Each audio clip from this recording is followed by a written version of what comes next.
देखिए सुबह का पूरा घटनाक्रम आपने देखा कि क्या हुआ, उसके बाद ताजा अपडेट क्या है कि 5 आरोपी गिरफ्तार हो चुके हैं और लोकसभा स्पीकर की तरफ से ऑल पार्टी मीटिंग भी बुलाई गई थी, उसमें भी सब सांसदों ने अपने सुझाव दिए। लेकिन आंखों देखा हाल संसद का क्या हुआ, यही बताने के लिए मोहित राज दुबे मेरे सहयोगी इस वक्त मौजूद है। मोहित, आप उस वक्त संसद में मौजूद थे, चूंकि प्रोसीडिंग्स को आप कवर करते हैं, आप हमेशा संसद के वहाँ सांसदों से बात करते हैं कि रोजमर्रा के जो काम होते हैं उसको लेकर आपकी चर्चा रहती है। लेकिन आज का दिन कितना अलग था, 12:30 बजे क्या देखा आपने? देखिए ज्योति, बड़ा महत्वपूर्ण आपने ये सवाल कर दिया है। मुझे 21 साल पहले का वो दौर आप याद करिए, जिस गेट पे आज हम खड़े थे, उसी गेट से 20 कदम की दूरी पर ये संदिग्ध जो है संसद भवन के भीतर प्रवेश करते हैं और जहां 21 साल पहले हमला हुआ था और आज फिर वही चीज़ कहीं ना कहीं दोहराते हुए जो चीज़ दिखाई दी।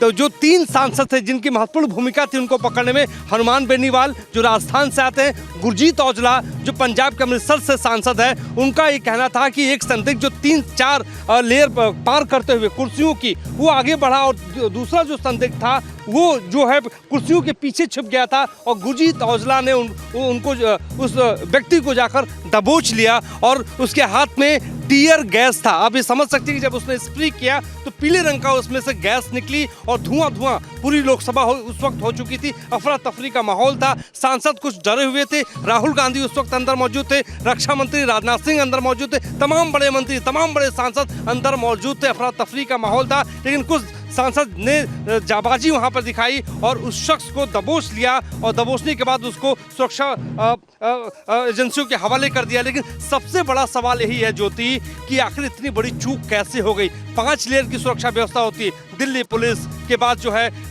जो पार्लियामेंट की सुरक्षा है, उसके बाद जो है पार्लियामेंट की एक और सुरक्षा होती है, वहाँ पे बाकायदा उनकी स्क्रूटनी की जाती है, बाकायदा उनको चेक किया जाता है कि पास किसने दिया है, आधार कार्ड आपके पास है कि नहीं। तमाम सुरक्षा बाधाओं को पार करते हुए वो अंदर कैसे पहुंच गए, यही सबसे बड़ा सवाल है। वो भी आज के दिन। सोचिए जब प्रधानमंत्री नरेंद्र मोदी अंदर होते लोकसभा के भीतर, गृहमंत्री अमित शाह होते, तो उस वक्त क्या नजारा होता, किस तरीके से सुरक्षा एजेंसियां उसको दबोचती।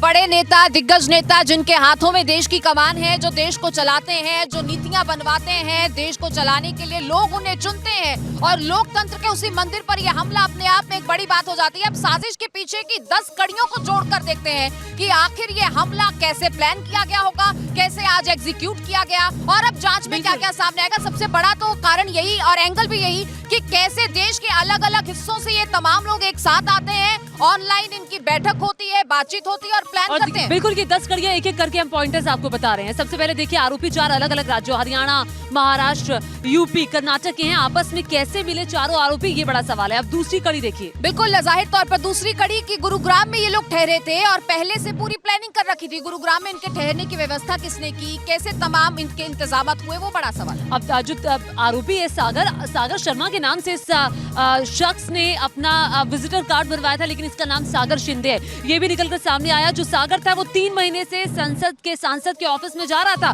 क्योंकि उसे यहाँ पर आना था, यहाँ आकर साजिश को अंजाम देना था। बिल्कुल, जाहिर तौर पर पूरी रेकी की गई और देखिए ये भी उन्होंने पता लगा लिया कि जूतों को जो है वो स्कैन नहीं किया जाता या वैसे जांच पड़ताल नहीं की जाती, तो खास तरह के जूतों में छिपाकर वो स्मोक स्टिक लाई गई और अंदर ले जा सके। और तभी कहा जा रहा है कि पूरा प्लान था।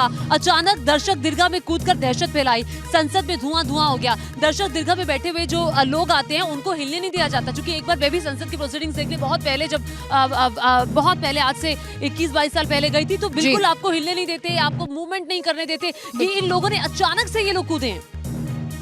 बिल्कुल, जाहिर तौर पर। और देखिए सागर का नाम बदलकर उसने पास बनवाया। अब ये अपने आप में एक बड़ी दिक्कत है, क्योंकि जब आप पास बनवाते हैं, भले ही सांसद का रेफरेंस हो, लेकिन उसमें आपका आईडी लगता है, आपका दस्तावेज लगता है, तो वो नाम कैसे बदल गया है, कैसे बदलवाया गया, कितनी बड़ी साजिश थी।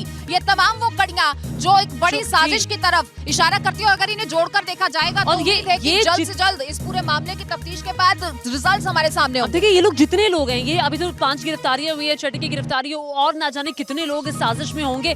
ये सभी सोशल मीडिया के जरिए एक दूसरे से जुड़े हुए थे, संपर्क में थे। ये भी बड़ी कड़ी निकलकर सामने आई है। बिल्कुल, जाहिर तौर पर एक रिपोर्ट अपने दर्शकों को दिखाते हैं। इन्हीं तमाम कड़ियों को जोड़कर कैसे जांच रिपोर्ट में क्या खुलासे हुए हैं, क्या बैठक में हुआ है, सुबह से लेकर अब तक का अपडेट इस रिपोर्ट में देखिए।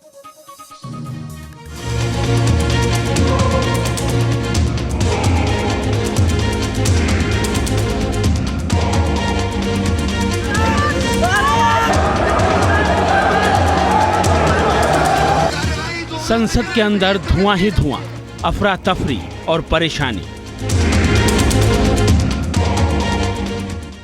सदन में शून्यकाल के दौरान करीब 1 बजे दर्शक दीर्घा से 2 व्यक्ति अचानक सदन में कूद पड़े। अपने जूते से कोई चीज निकाली और इसके बाद संसद में धुआं ही धुआं फैल गया। लेकिन यह प्रदर्शन सिर्फ संसद के अंदर ही नहीं हुआ। संसद के बाहर एक महिला और युवक को भी प्रदर्शन करते हुए गिरफ्तार किया गया।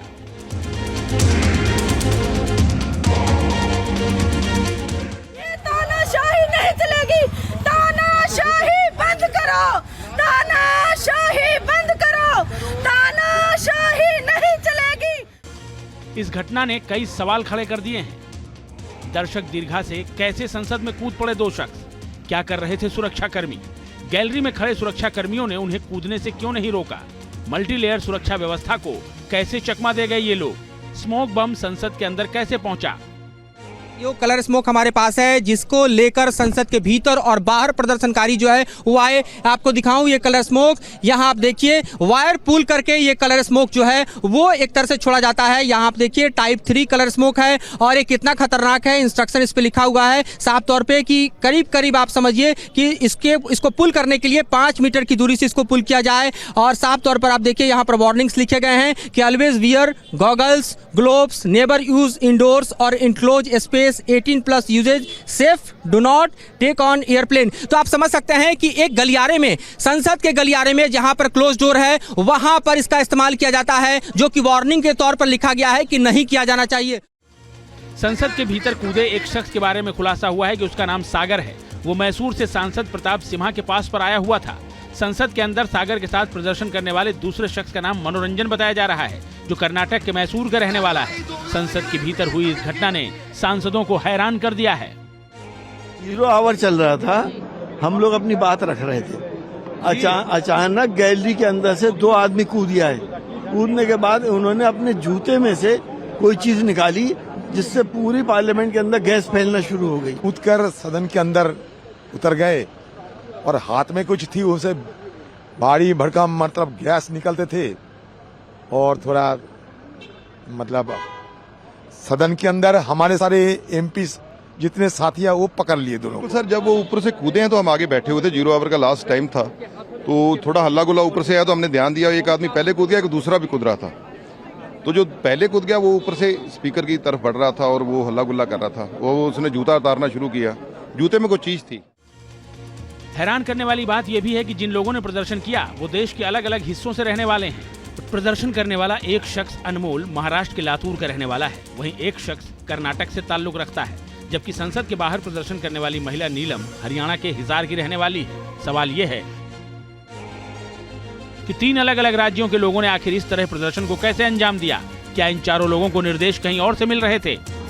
फॉरेंसिक की टीम यहाँ पर पहुंच चुकी है। दिल्ली पुलिस की फॉरेंसिक टीम की गाड़ी यहाँ पर पहुंची है 112 आप देखिए एक्सक्लूसिव, और वो दरअसल इसी एविडेंस को इकट्ठा कर रही है। किस तरह का दरअसल केमिकल था, किस तरह से ये फायर स्टिक जो है वो दरअसल केमिकल से लैस था, वो किस तरह के केमिकल्स का प्रयोग किया गया। यहाँ पर आप देखिए, वहां पर यहाँ आप देख रहे हैं कि कलर्स जो है वो दरअसल बिखरे पड़े हुए हैं। ये एविडेंस कलेक्ट किए जा रहे हैं। इस एविडेंस को कलेक्ट करने के लिए जो है दिल्ली पुलिस की टीम यहाँ पर पहुंची है, फॉरेंसिक की टीम यहाँ पर पहुंची है। फॉरेंसिक की टीम के साथ आप देखिए दिल्ली पुलिस के जवान किस तरह से यहाँ पर मौजूद है। इस इलाके को एक तरह से कॉर्डन करने की कोशिश की जा रही है। यहाँ पर आप देख रहे हैं कि किस तरह से ये कॉर्डन एरिया जो है यहाँ से एविडेंस कलेक्ट किया जा रहे हैं। लगातार एविडेंस कलेक्ट करने का काम जो है वो फॉरेंसिक की टीम कर रही है। सुरक्षा चूक से लेकर प्रदर्शनकारियों के प्रोफाइल तक कई सवाल हैं जिनके जवाब जानना जरूरी है। सुरक्षा एजेंसियां भी इन्हीं सवालों के जवाब ढूंढने में जुटी हैं। मधुरेंद्र कुमार और रुमानुल्लाह खान के साथ टीम न्यूज़ नेशन।